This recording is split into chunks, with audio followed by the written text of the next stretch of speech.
वेगवेगळे महत्त्वपूर्ण व्हिडिओ पाहण्यासाठी GK व्हायरल यूट्यूब चॅनल आजच सबस्क्राईब करा आणि बाजूला जी बेल आयकॉन आहे ती ऑल वरती क्लिक करा, जेणेकरून प्रत्येक आपले नवनवीन व्हिडिओ आणि अपडेट तुम्हाला पाहता येतील। मुळातच हा संपूर्ण प्रकार अत्यंत गंभीर आहे। आपल्याला कल्पना असेल की NIA आणि ईडीने काही ऑपरेशन्स मध्यंतरीच्या काळात केले आणि या NIAच्या ऑपरेशन्स मध्ये त्यांना एक मोठी लिंक मिळाली की कशा प्रकारे दाऊद भारतामध्ये रिअल इस्टेटच्या माध्यमातून टेरर फंडिंग करतोय आणि कशा प्रकारे हे रिअल इस्टेटचे व्यवहार हे मनी लॉन्ड्रिंगच्या माध्यमातून होत आहे। आणि या संदर्भात जवळजवळ 9 ठिकाणी ईडीने सर्च केला। हे आज सगळं ईडीच्या वकिलांनी कोर्टात सांगितलेलं आहे की 9 ठिकाणी ईडीने सर्च केला आणि त्यातून अनेक लिंक्स या ठिकाणी बाहेर आलेले आहेत। त्यातलंच एक प्रकरण हे मंत्री नवाब मलिक यांच्याशी संबंधित आहे। विशेषतः मंत्री नवाब मलिक यांनी जी काही जमीन घेतली आहे ती बॉम्बस्फोटातील आरोपी सरदार शाहवली खान आणि सरदार पटेल जो हसीना पारकरचा राईट हँड आहे, ड्रायव्हर आहे आणि जो दाऊदच्या या प्रॉपर्टी बिझनेसमध्ये हसीना पारकर फ्रंटमॅन म्हणून वापरत होती, त्यांच्याकडनं ही जमीन त्यांनी घेतली। मुळातच ईडीने जे सांगितलं त्यात आपल्यापैकी लक्षात आलं असेल की जमिनीचे जे मालक आहेत त्या मालकांनी हे सांगितलं की आम्हाला एकही पैसा मिळालेला नाही, आमच्यावर दबाव टाकण्यात आला, आम्हाला सांगण्यात आलं की या ठिकाणी केवळ अतिक्रमण काढण्याकरता तुम्ही पॉवर ऑफ अटर्नी द्या आणि म्हणून आम्ही एक पॉवर ऑफ अटर्नी त्या ठिकाणी दिली आणि ती संपूर्ण बदलवून हा सगळा व्यवहार करण्यात आला। याच्यामध्ये हे पण लक्षात आलेलं आहे की जे काही 25 लाख रुपये दिल्याचं दाखवलं जात आहे तेही त्यांना मिळालेले नाही, एकही पैसा त्यांना मिळाला नाही। आणि या व्यतिरिक्त ज्या ठिकाणी या संदर्भातले सौदे झाले आणि जिथे हसीना पारकर येत होती आणि हा सौदा करत होती तिथल्या लोकांनी त्या संदर्भातलं बयान दिलेलं आहे। हा जो व्यवहार झाला आणि 55 लाख रुपये हसीना पारकरला देण्यात आले त्याची देखील पुरावे हे ईडीला मिळालेत असे ईडीने सांगितलेलं आहे। आणि एकूण या सगळ्या व्यवहारामध्ये कशा प्रकारे ही सगळी जमीन अंडरवर्ल्डच्या मदतीनं नवाब मलिकांना मिळाली आणि त्याच वेळी हे सगळे पैसे अंडरवर्ल्डला कसे गेले यातला मनी लॉन्ड्रिंगचा अँगल जो आहे हा सगळा कॅश मध्ये व्यवहार करून ही हजारो कोटी रुपयाची जमीन ही त्या ठिकाणी घेण्यात आली आणि ते पैसे हसीना पारकरला म्हणजेच दाऊदला थेट त्या ठिकाणी मिळाले। आता यातला प्रश्न एवढाच उपस्थित होतो की एखाद्या मंत्र्याने किंवा मंत्रिपदावर राहिलेल्या व्यक्तीने या ठिकाणी मुंबई बॉम्बस्फोटाच्या आरोपीकडनं जमीन विकत घेण्याचं कारण काय आहे, ती त्याची जमीन नसताना विकत घेण्याचं कारण काय आहे, त्याच्यामध्ये हसीना पारकरशी व्यवहार करण्याचं कारण काय आहे। एकीकडे या व्यवहारानंतर म्हणजे हा जो व्यवहार झालेला यानंतर मुंबईमध्ये 3 वेळा हल्ले झाले आहेत आणि बॉम्बस्फोट झाले आहेत। जे लोक मुंबईत बॉम्बस्फोट करतात अशा लोकांना आपल्या व्यवहारातनं जर आपण पैसे देणार असू तर मला असं वाटतं की हे अतिशय निंदनीय अशा प्रकारचं आहे आणि म्हणूनच ईडीने ही सगळी कारवाई केली आहे। आज ही सगळी सत्य ईडीने मांडली आहे।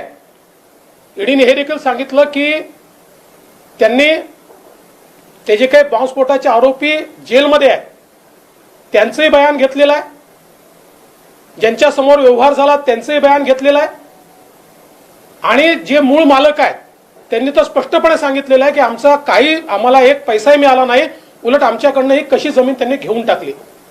आणि म्हणून मला असं वाटतं की ही जी सगळी कारवाई ईडीने केली आहे ही नियमानुसार ईडीने केलेली कारवाई आहे. यातला टेरर फंडिंगचा अँगल अतिशय स्पष्ट दिसतो आहे. आणि अशा प्रकारे मुंबई बॉम्बस्फोटाच्या अपराध्यांशी आणि दाऊद जो या देशाचा सगळ्यात मोठा शत्रू आहे तो किंवा त्याच्या बहिणीशी व्यवहार करणं याचं समर्थन कसं केलं जाऊ शकतं हा माझा या ठिकाणी अतिशय स्पष्ट सवाल आहे. आणि ईडीने या संदर्भातले पुरावे हे कोर्टाला दिल्यामुळेच कोर्टाने या संदर्भातली जी काही त्यांची कस्टडी आहे ती ईडीला दिलेली आहे. मला असं वाटतं की या संपूर्ण प्रकरणामध्ये अतिशय ही गंभीर आहे.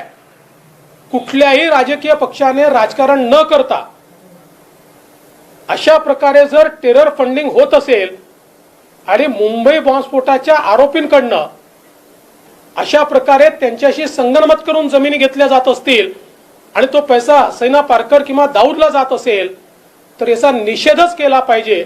आणि म्हणून मला असं वाटतं की याच्यावर राजकारण न करता या देशाचा शत्रू असलेल्या दाऊदच्या विरोधात सगळ्यांनी एकत्रितपणे या ठिकाणी भूमिका मांडली पाहिजे असं माझं मत आहे.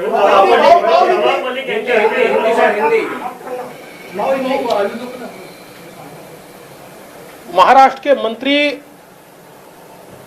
श्रीमान नवाब मलिक जी पर जो कार्रवाई आज हुई है इसमें ईडी ने कोर्ट में पूरी सत्यता उसके सामने रखी है.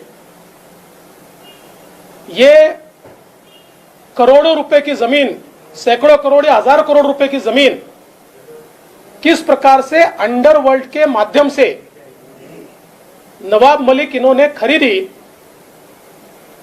इसका सारा कच्चा चिट्ठा सामने आया है. विशेष रूप से जिनकी जमीन थी उस महिला ने बयान देकर ईडी को यह बताया कि उनको इसमें एक भी पैसा नहीं दिया गया. उल्टा उनको यह कहा गया था कि अतिक्रमण निकालने के लिए एक पावर ऑफ अटर्नी दीजिए और उसके बाद उनको डराया धमकाया गया और एक अलग पावर ऑफ अटर्नी तैयार करके उनसे जमीन हथियाई गई. इसमें महत्व का मुद्दा यह है कि यह जमीन जो ली गई है, जिन्होंने इस जमीन को हथियाया और वो पावर ऑफ अटर्नी के माध्यम से अपना नाम उस पर क्रिएट किया, वो एक शाह अली खान है जो मुंबई बम विस्फोट के आरोप में जेल में है और उनको उम्र कैद की सजा हुई है. दूसरे सलीम पटेल है जो हसीना पारकर के फ्रंटमैन थे और उनके नाम से दाऊद इब्राहिम जो इस देश का दुश्मन है वो इस प्रकार से मुंबई में जमीनों के व्यवहार करके उसके माध्यम से मनी लॉन्ड्रिंग करके टेरर फंडिंग करता था. और इस मामले में जब कुछ लिंक्स ये एनआईए को मिले और ईडी को मिले तो उन्होंने इब्राहिम कास्कर जो दाऊद इब्राहिम का भाई है उसको भी अरेस्ट किया और इन सारे लिंक्स को एस्टैब्लिश करते हुए ये उनके ध्यान में आया. करीब 9 जगह उन्होंने छापे मारे और उसमें से ये सारी चीजें ध्यान में आई जो आज उन्होंने कोर्ट में कही है. इस मामले में ये हजारों करोड़ रुपए की जमीन मात्र 30 लाख रुपए में खरीदी गई, लेकिन वो भी पैसा जमीन के मालिकों को नहीं गया. और ईडी ने यह भी बताया कि इसमें 55 लाख रुपए ये सीधे हसीना पारकर को मिले जो दाऊद की बहन थी और उसका सारा रियल एस्टेट का बिजनेस यहां पर संभाल रही थी. और जहां दिए गए और जिसने दिए इन सब ने उसके बारे में पुख्ता बयान दिया जो आज कोर्ट के सामने भी आया है. तो सवाल यह उठता है कि इस प्रकार से हमारे देश के दुश्मन के साथ व्यवहार करने का कारण क्या है. राज्य के एक मंत्री और उन्होंने ये व्यवहार करने के बाद और ये 55 लाख रुपए देने के बाद आप देखिए उसके बाद में 3 हमले मुंबई पर हुए, बम विस्फोट मुंबई में हुए हैं. तो ये हसीना पारकर को जो पैसा गया किसको गया? ये दाऊद को पैसा गया और ये किस लिए गया? उनकी उन्हीं एक्टिविटीज के लिए गया जिन एक्टिविटीज के तहत इस देश के अंदर उन्होंने बम विस्फोट किए। और ये सारी चीजें कोर्ट के सामने ईडी ने रखी है। इतना ही नहीं तो ईडी ने जेल के अंदर जाकर मुंबई बम विस्फोट के आरोपी का बयान भी लिया है, जिसमें उन्होंने ये सारी बातों को माना है और इंडिपेंडेंट गवाहों ने भी इसकी पुष्टि की है। और इसीलिए शायद ये सारे तथ्य सामने आने के बाद आज ईडी के कोर्ट ने मंत्री श्री नवाब मलिक इनको 3 तारीख तक कस्टडी दी है। ये बहुत संगीन मामला है। देश के दुश्मनों के साथ व्यवहार करने का कारण क्या है? ये कोई राजनीतिक मामला नहीं है।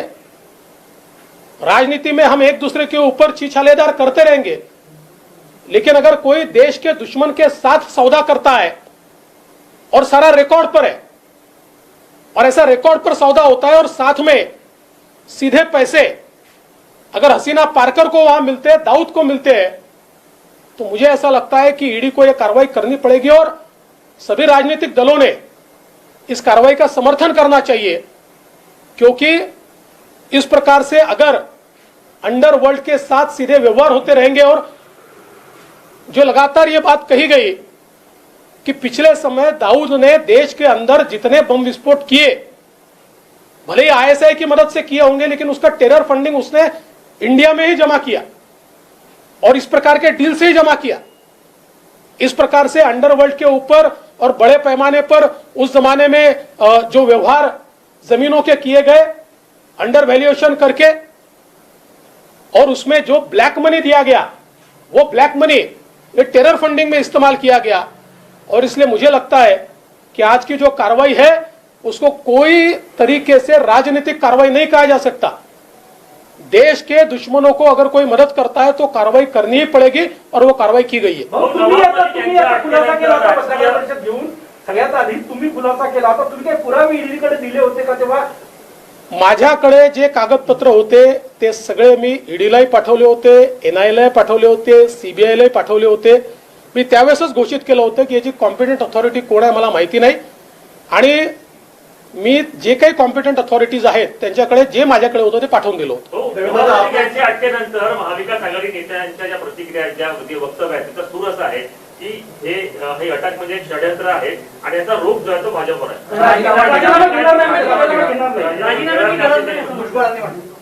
मला असं वाटतं आहे की अतिशय चुकीचा पायंडा या ठिकाणी पाडला जातो आहे, कारण कुठल्याही राजकीय गुन्ह्यामध्ये त्यांना अटक झालेली नाही। या ठिकाणी टेरर फंडिंगशी संबंधित असलेल्या गुन्ह्यामध्ये त्यांना अटक झालेली आहे। एनआयएने एफआयआर केलेला आहे, ईडीने मनी लॉन्ड्रिंग मध्ये अटक केलेली आहे।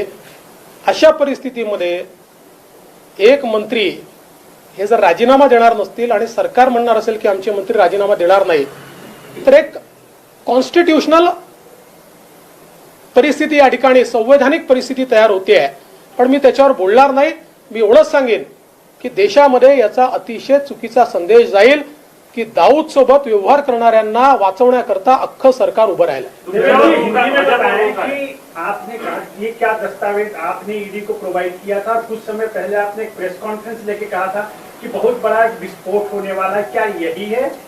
देखिए मैंने सर इसी से जुड़ा हुआ दूसरा सवाल है कि अभी सरकार के नुमाइंदे कह रहे हैं कि नवाब मलिक को इस्तीफे देने की जरूरत नहीं है। इन दोनों प्रश्नों को हिंदी में बताएं। देखिए मेरे पास जो कागजात थे वो कागजात ईडी, एनआईए, सीबीआई सारी कॉम्पिटेंट अथॉरिटी को भेजे थे।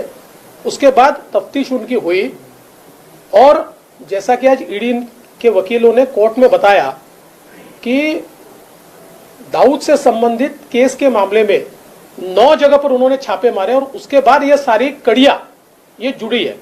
तो मुझे लगता है कि ये कोई अचानक तैयार हुआ केस नहीं है। ये सारी कड़ियां जोड़ने के बाद जब ये ध्यान में आया कि इस प्रकार से टेरर फंडिंग हुआ है तो उसके ऊपर ये कार्रवाई की गई है। और जहां तक मंत्री इस्तीफा नहीं देंगे ये सरकार ने ली हुई भूमिका है, मुझे इस बात का बहुत दुख है। राजनीति का स्तर अगर इतना गिरेगा तो इससे बहुत एक बैड प्रेसिडेंट हम लोग क्रिएट करेंगे कि दाऊद जैसे देश के दुश्मन को मदद जिनके माध्यम से हुई, उनको बचाने के लिए और उनका मंत्रिपद बचाने के लिए पूरी सरकार उनके पीछे खड़ी है। मुझे लगता है कि इसका देश को जवाब इस सरकार को देना पड़ेगा। संजय राऊत म्हणाले की हे एका प्रकारे अफजल खानने पाठीवर वार करण्यासारखा आहे आणि खरा हिंदुत्व अशा गोष्टींसोबत लढण्यामध्ये आहे. असं आहे की संजय राऊत अलीकडच्या काळात जी भाषा वापरतात, ते जे काही बोलतात, त्यांना उत्तर देणं माझ्या स्तरात बसत नाही. ज्या स्तराचं त्यांचं बोलणं आहे ना, त्या स्तराचे लोक त्यांना उत्तर देतील. नवाब मलिक के बारे में यूपी तक बात पहुंच गई. अखिलेश यादव ने कहा कि भारतीय जनता पार्टी जब बौखलाती है तो झूठे गवाहों को खड़ा करके झूठे आरोपों को लेकर जांच एजेंसियों को सामने लाती है. और पवार जी ने भी ममता से बात की. पूरी चीजों को आप किस तरीके से देख रहे हैं? देखिए, पहली बात तो मैं आपको बता देना चाहता हूं कि ये बौखलाहट बोल रही है, क्योंकि ऐसे मामले में उनके लोग आज पकड़े गए हैं कि जिसमें देश के साथ धोखा हुआ है, और इसलिए उनकी बौखलाहट बोल रही है. और जहां तक झूठे गवाह वगैरह ये सारी चीजें जो कही जा रही है, कुछ दिनों में मैं खुलासा करने वाला हूं. अभी आपको बोल देता हूं कि किस प्रकार से महाराष्ट्र सरकार झूठे गवाह तैयार करने का षड्यंत्र रच रही है. इसका खुलासा कुछ दिनों में मैं ही कर दूंगा. अभी तो आप इस केस के ऊपर अपना लक्ष्य केंद्रित कीजिए. असं आहे की तुम्ही जे म्हणता आहे की खोटे साक्ष, खोटे गवाह वगैरे, या संदर्भात अतिशय स्पष्ट केस ही ईडीच्या वकिलांनी ठेवली, म्हणूनच 3 तारखेपर्यंतची कस्टडी मिळालेली आहे. आणि येत्या काळामध्ये लवकरच महाराष्ट्र सरकार कशा प्रकारे खोटे लोक तयार करतात, खोटे गवाह तयार करतात, आणि कशी सरकारची यंत्रणा ही खोटेपणा करून लोकांना फसवण्याचा प्रयत्न करतात, नेत्यांना फसवण्याचा प्रयत्न करतात, याचे काही खुलासे मी लवकरच करणार आहे. पण आज तो विषय नाही, म्हणून आज त्याच्यावर मी बोलणार नाही. आज मी हा विषय महत्वाचा आहे, देशाच्या सुरक्षेशी संबंधित विषय आहे, आणि अशा विषयामध्ये राजकारण होऊ नये असं माझं मत आहे. हो, नवाब मलिकांच्या राजीनाम्यासाठी भाजप आंदोलन करणार आहे का? असं आहे की भारतीय जनता पक्षाचं तर मत हे आहे की आम्हाला राजीनामा मागायची वेळच यायला नको. इतका गंभीर आरोप लागल्यानंतर मंत्र्यांनी राजीनामा दिलाच पाहिजे. पण हे नक्कीच आहे की या सरकारचा चेहरा भारतीय जनता पार्टी पूर्णपणे बेनकाब करेल. त्या संदर्भातला भारतीय जनता पक्षाचा जो काही निर्णय असेल तो आमचे अध्यक्ष चंद्रकांत दादा पाटील घोषित करतील.